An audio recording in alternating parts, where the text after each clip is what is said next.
नमस्कार, मेरा नाम एडवोकेट अशोक कुमार सागर है और सागर लॉ सॉल्यूशन पर आपका स्वागत है। हमारा आज का विषय है बिल यानी वसीयत, जिसे इच्छा पत्र भी कहा जाता है। तो दोस्तों, वीडियो प्रारंभ करने से पहले आपसे निवेदन है कि वीडियो को अंत तक देखें ताकि कोई महत्वपूर्ण जानकारी आपसे छूट ना जाए। इस वीडियो में हम आपको बताएंगे कि वसीयत कौन कर सकता है, किन किन संपत्तियों की वसीयत की जा सकती है, क्या वसीयत का पंजीकरण आवश्यक है, हिंदू लॉ में वसीयत संबंधित कानून, मुस्लिम लॉ में वसीयत संबंधित कानून, वसीयत को पंजीकरण कराना क्यों ज़रूरी है, वसीयत रजिस्टर्ड कराने की पूरी प्रक्रिया।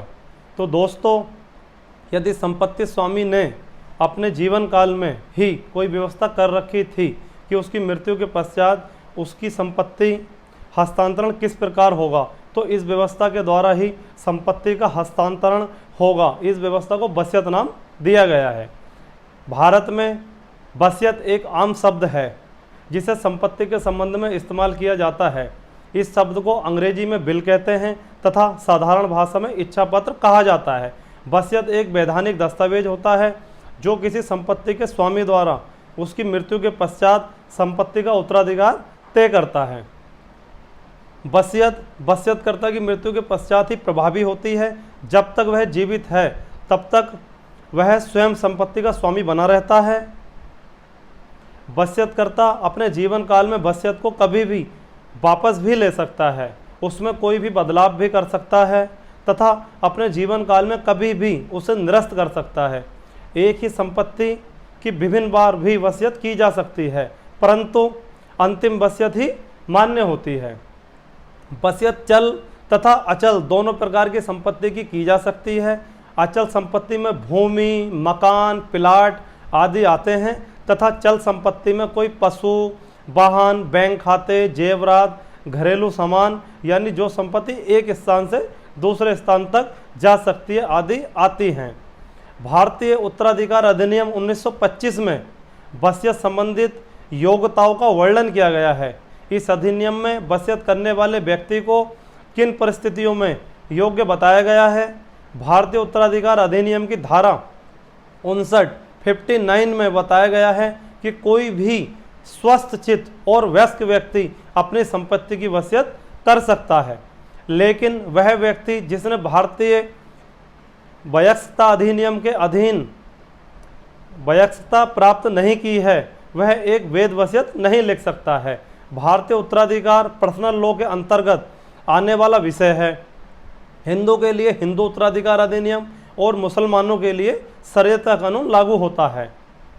नंबर 1, वसीयत कौन कर सकता है। जैसा कि प्रारंभ में ही हमने बता दिया है कि कोई भी स्वस्थ चित्त और वयस्क व्यक्ति अपनी संपत्ति की वसीयत कर सकता है। कोई भी स्त्री या पुरुष अपनी संपत्ति की वसीयत कर सकते हैं। वसीयत के संदर्भ में स्त्री और पुरुष में कोई अंतर नहीं रखा गया है। नंबर 2, किस संपत्ति की वसीयत की जा सकती है। जैसा कि ऊपर बता चुके हैं कि चल व अचल दोनों प्रकार की संपत्तियों की वसीयत की जा सकती है। वहीं यदि हम अचल संपत्ति की बात करें तो संपत्ति 2 प्रकार की होती है। पहली स्व अर्जित संपत्ति जो व्यक्ति की स्वयं की कमाई गई संपत्ति होती है, जिसे उसने अपने जीवन काल में स्वयं एकत्र किया है, तथा पैतृक संपत्ति वह संपत्ति होती है जो व्यक्ति को अपने पूर्वजों यानी दादा परदादा से प्राप्त हुई है। वैसे तो पैतृक संपत्ति पर सभी उत्तराधिकारियों का हक होता है, लेकिन कृषि भूमि राजस्व कानून के अंतर्गत आती है जो प्रत्येक राज्य में भिन्न होती है। उत्तर प्रदेश व उत्तराखंड में संक्रमणीय भूमिधर अपनी समस्त संपत्ति पैतृक अथवा स्वर्जित संपत्ति की वसीयत कर सकता है। नंबर 3, क्या वसीयत का पंजीकरण आवश्यक है। भारतीय उत्तराधिकार अधिनियम में वसीयत का पंजीकरण करना आवश्यक नहीं बताया है। एक सादे कागज पर भी वसीयत हो सकती है। यदि कोई व्यक्ति अपने संपत्ति की वसीयत करना चाहता है तो वसीयत करने वाले व्यक्ति के आशय को देखा जाता है। यहाँ तक कि वसीयत में लिखे गए शब्दों पर भी कोई विशेष ध्यान नहीं देने जाने का प्रावधान है। शब्द कैसे भी हो, भाषा कैसी भी हो, मूल विषय वसीयत लिखने वाले का आशय स्पष्ट होना चाहिए। वसीयत के पंजीकरण के संबंध में स्थानीय अधिनियमों को भी देखना जरूरी है। क्योंकि हर राज्य में अपने अपने अधिनियम लागू होते हैं। यहाँ हम उत्तर प्रदेश जमींदारी विनाश और भूमि व्यवस्था अधिनियम 1950 देख लेते हैं।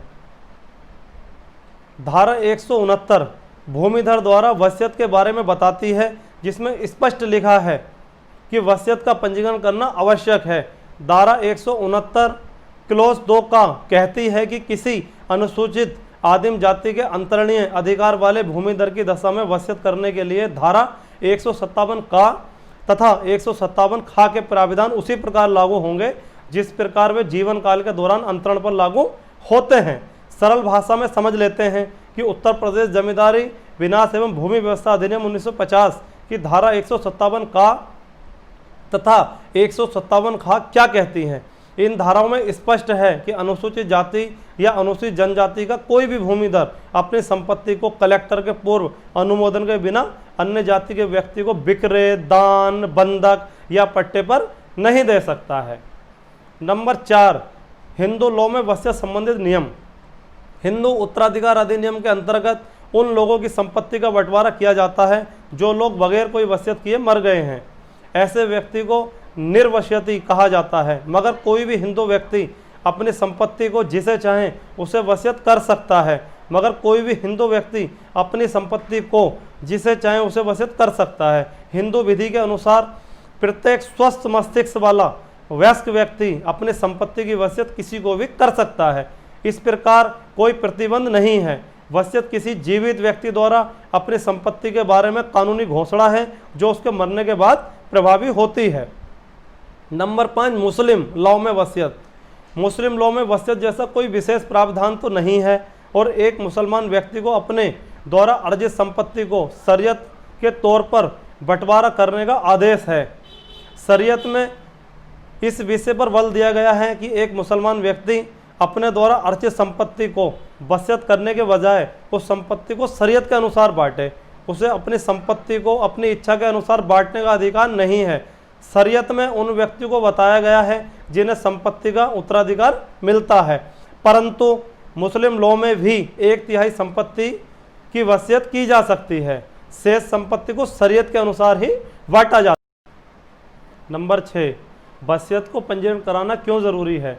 वर्तमान समय में वसीयत का पंजीकरण कराना अनिवार्य हो चुका है, क्योंकि वसीयत कर्ता की मृत्यु के पश्चात जब आप उसे अपने नाम दर्ज कराने जाते हैं तो सबसे पहले यही देखा जाता है कि वसीयत का पंजीकरण हुआ है या नहीं।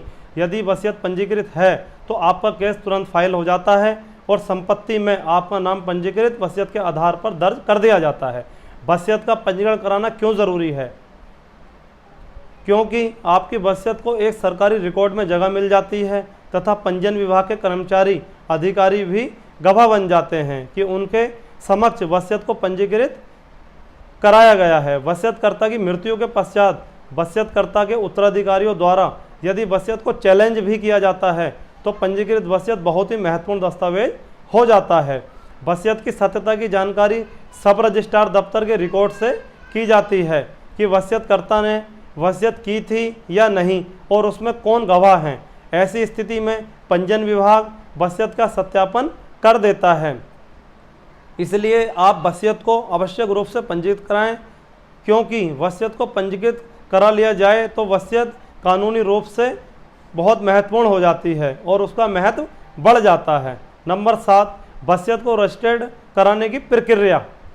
दोस्तों, सबसे पहले आप स्वयं या अपने अधिवक्ता के माध्यम से एक ड्राफ्ट तैयार कराएं जिसमें अपनी उस संपत्ति का जिक्र करें जिसकी आप वसीयत करना चाहते हैं। ड्राफ्ट में अपना नाम, पिता का नाम, पता और संपत्ति का विवरण जिसमें संपत्ति का स्थान व ग्राम का नाम जहां आपकी संपत्ति स्थित है, रकबा यानी एरिया, लंबाई, चौड़ाई, चौहदी यानी पूर्व में, पश्चिम में व उत्तर दक्षिण में किस व्यक्ति की संपत्ति है आदि लिखें और उस व्यक्ति का नाम, उसके पिता का नाम जिसके हक में आप वसीयत करना चाहते हैं उसका नाम खोलें और 2 ऐसे गवाहों को तैयार करें जो आपके विश्वास पात्र हों, उन्हें गवाह बनाएं तथा ड्राफ्ट के अंत में अपने हस्ताक्षर और अंगूठे का निशान लगाएं तथा गवाहों का नाम, पता लिखने के बाद उनके भी हस्ताक्षर या अंगूठा आवश्यक लगवाएं।